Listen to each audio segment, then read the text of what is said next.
Hey guys, today's video is on how I had to correct the mistake of me buying one spring instead of two new springs. As you can see, there's an old spring and there's a new spring.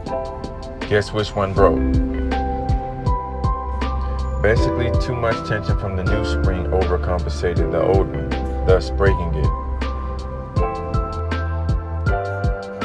So now we're going to start by relieving the tension on the remaining spring. To accomplish this, you use the winding rods to assist while you're loosening the bolts on the torsion spring, as you see in this video.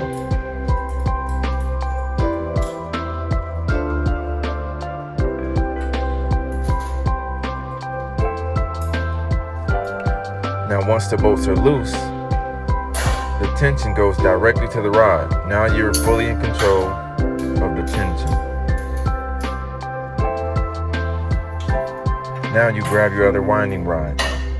Now there's downward turns from here on out until all the tension is gone. As you can see,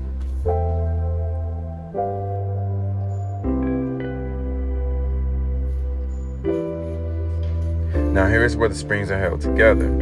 I believe these bolts are about a 1/2 inch. Loosen these bolts and push the springs apart.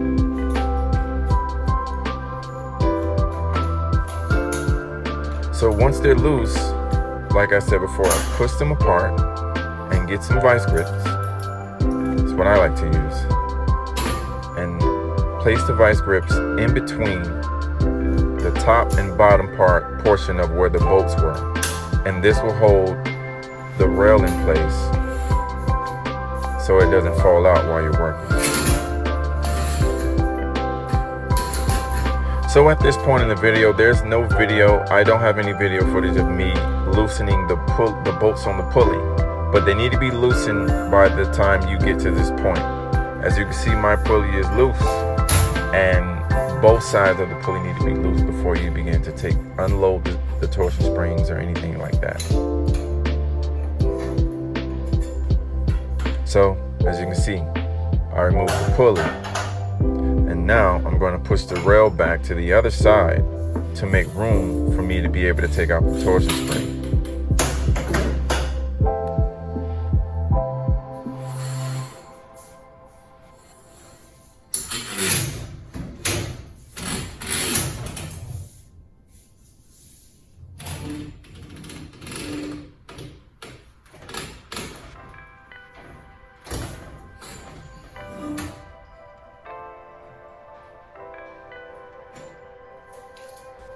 This is my new spring. You have a bearing that goes here. You want to put that on first. Here it is right here. Goes in like that.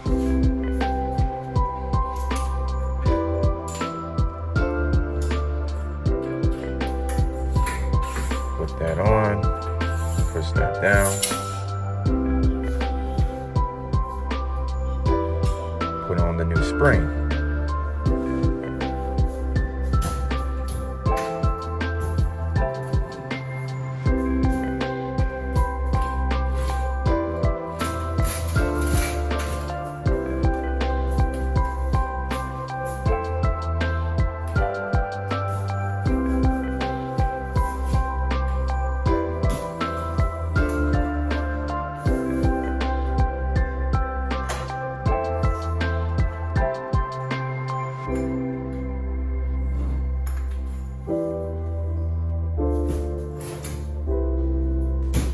So the reason I left this portion in the video is because the bearing was beginning to hit a rough spot on the rail that was caused by the holding bolts. And I eventually had to shave this down in order to get the bearing to go fully down to where it needed to be.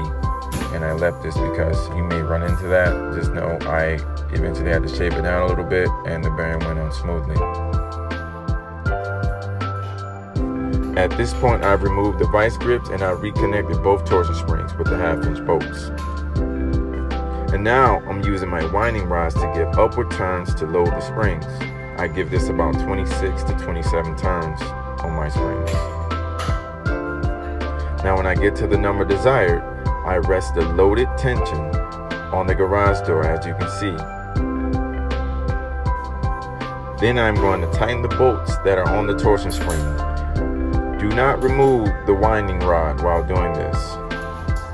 With the winding rod still in place, reconnect the pulley wire with the pulley and turn it until it's taut.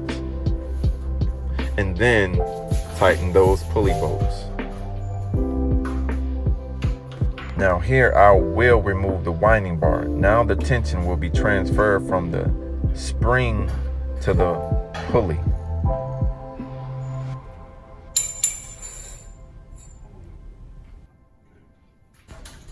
Now over here, I'm just repeating the same steps that I just showed you. As you can see, the winding bar is already there. The tension is already there. I'm putting my pulley in. I'm turning the pulley taut. I'm tightening down the pulley bolts. And now here, I'm going to do the same thing I did. I'm going to relieve that tension. And now this tension from the spring is going to the pulley.